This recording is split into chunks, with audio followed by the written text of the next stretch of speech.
We're embarking on possibly one of the most incredible journeys known to mankind, which is us talking about Anoles. These Anoles will be jaw-dropping. I'm talking leaving you breathless. No air! Because these animals, once you look at them, you're gonna be thinking, are they even real? Do they exist? Is this even possible? Question mark? Who knows? Anyways, we're gonna keep going, get nice deep into this subject. We're gonna cut up it all into it. We're gonna learn so much today about morphs, different behavior traits, what caused this animal to do the things it does, what made it look like this. Is the relation to other animals? Who knows? Only one way to find out is by sitting down and watching this video today. Anolus roquette will be the first one we're going to talk about. Not just any Anolus roquette. As you know, roquettes have quite a handful of different, roquettes to look at. But today we're going to be looking at Anolus roquette trio lens. The main thing about this locale, though, that's going to make it stand out from the other roquettes is the fact that this animal is going to have a dark body from the head to the lower back, and on that body you're going to see these little white and golden spots from the head all the way down to their lower back, even past the black, which where you're also seeing the color green and a little bit of blue. Really gorgeous animals. These animals are jaw droppers, I'm telling you.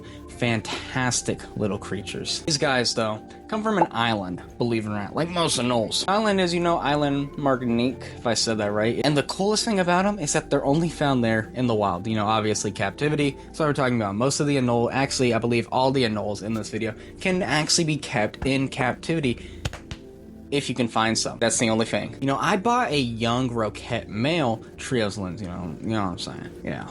You can watch way back in this video, the cover, get some context, basically figure out what I'm talking about a little bit more. Now, this individual grew up to an astonishing, good little character. Now, sadly, he got sold. My good friend Gecko and Gecko Jimmy, whatever you want to call him. Thing is, though, the time he's been here, it wasn't just all, dandelions and rosies and whatever nice things to say. This animal was extremely bold. I'm talking, I always saw him when I walked by, and he was always ready to pounce on food, no matter it been, a beetle, a cricket, roach, mealworms, if they were small enough.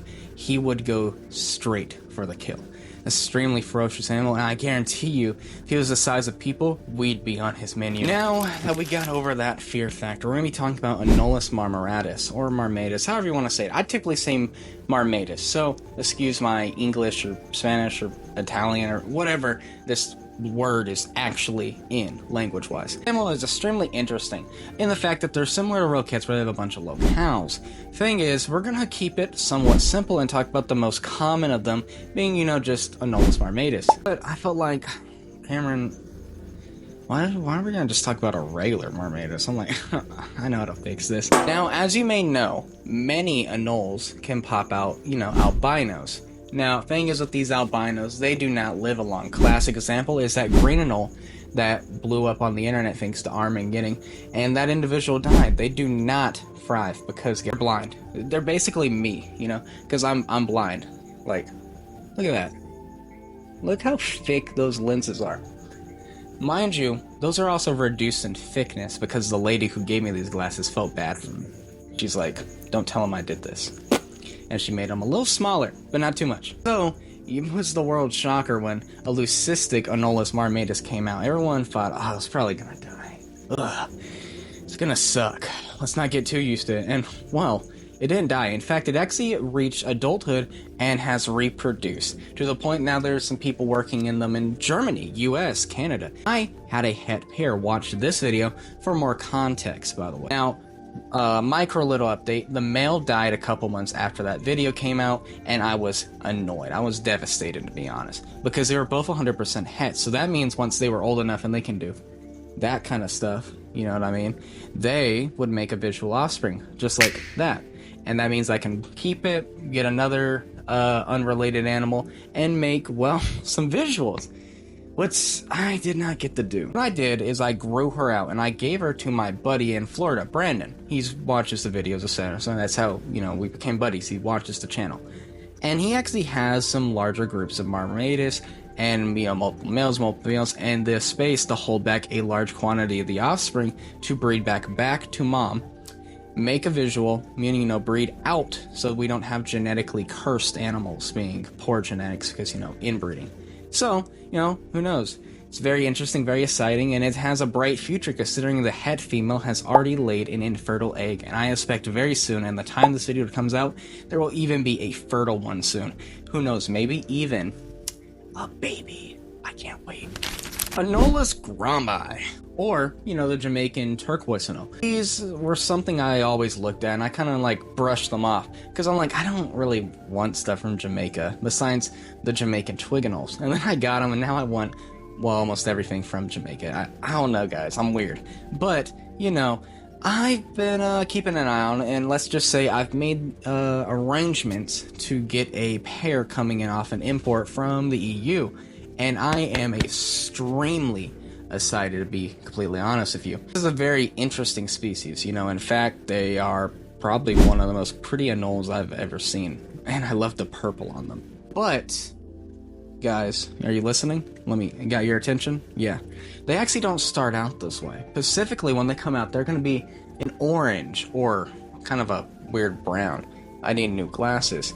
Then, later on in life, they're going to start to get some color. Mostly males are going to get that bright blue and purple tail. There will be some outliers, but typically, the females will end up looking more grayscale with a little blue hints, can get a little green on them, but it's going to be that grayscale color and shades of brown. Typically, grayscale seems to be like, you know, I'm chillin' color, you know what I'm saying? Very similar to Barshades, if you ask me. But what do you think? I'm excited to work with them and make some babies in the near future. Ooh, next one! I lied. You're not getting the next one actually yet. What you're getting right now is actually me asking you to sub, like, share the video, because as you know, we've been growing quite rapidly lately. I don't even want to put up the subscriber count, because I guarantee it's going to change a bit when, you know, we're editing the video. So, yeah, we're growing drastically. I'm very excited, and yeah, I think we're gonna hit monetization status very soon, so hoorah, guys, we're doing it. Woo! Thank you, and, you know, thank you. I mean that a lot. I'm very happy. But now you're back to the regularly scheduled program. Anoles vermiculatus.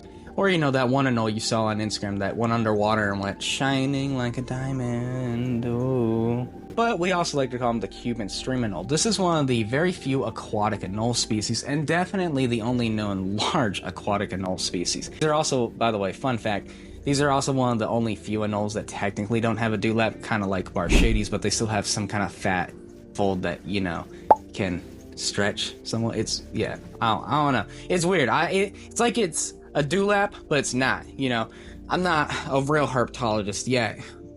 Future. But these are a very, very, very hard to spot animal. In the wild, you'll be seeing them on the stream signs, and, you know, you're gonna look at them and go like, whoa. And next thing you know, they into the water and they're gone, because they can stay underwater for approximately 30 minutes and they'll just hide.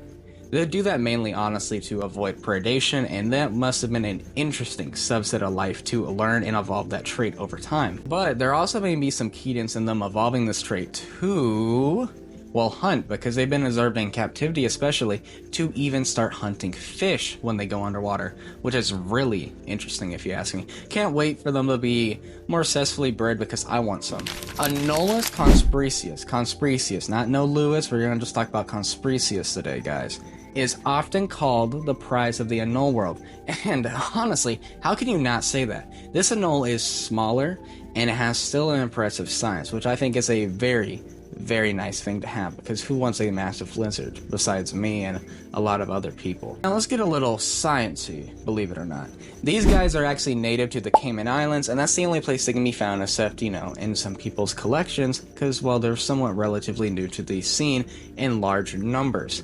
So, what happened to them? How did they get there, basically? You know, there's a small theory that Anoles groi, something we spoke about earlier, was actually this species' predecessor that got washed away by, you know, wind that could have caused from a tsunami or whatever we want to call it. Pretty much a large storm got a collection of them, brushed them over here, and over time they evolved into this animal. Putting them side by side, it is, well, very obvious. I always knew they looked alike, and, well, I looked at it and I'm like, whoa.